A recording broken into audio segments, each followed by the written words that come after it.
Ina asasin yake ne?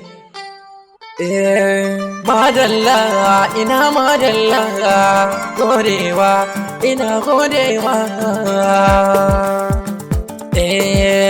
Ina gode maka mai gida mai alfarma, bijimin Kaduna Abubakar Asas.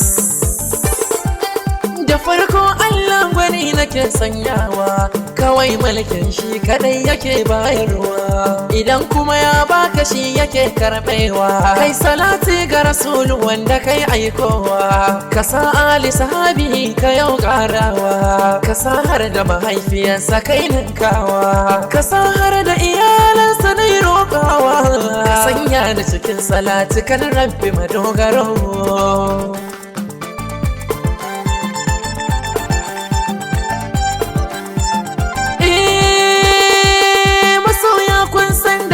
Ba a rance domin sai daga mun jini ake yin dace, tuni mun ka tafi waɗansu na nan kwance, hakika alhaji.